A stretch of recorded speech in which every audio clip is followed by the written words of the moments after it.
Historically speaking, March storms in our area are fairly common. So what we would recommend for the coming storm is that our residents get to the location that they need to be prior to the event. That's the safest way to ensure security and safety for yourself and your family. We would recommend that you have food for a couple days in your home, liquids. We would recommend that you charge up all of your batteries, cell phone batteries, flashlight batteries. There's a possibility with a lot of snow and rain that there could be some power outages periodically throughout the county.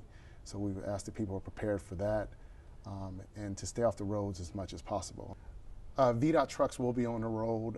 We would recommend that you visit VDOT's website and take a look at their tracking software, which identifies the roads that they're going to be clearing, the time limit it's going to take to have those roads cleared. In reference to shoveling, we want all residents to be careful with shoveling snow. It can get heavy at times.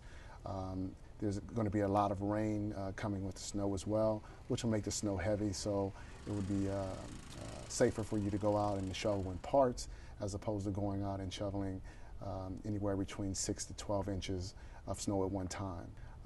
We recommend that you shovel the snow in front of your home, your driveways, clear the areas around the mailboxes as well as the fire hydrants to help with our public safety personnel.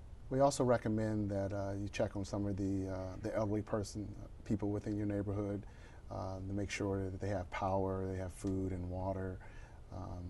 Just kind of check before the storm and then maybe after the storm to see how they're doing.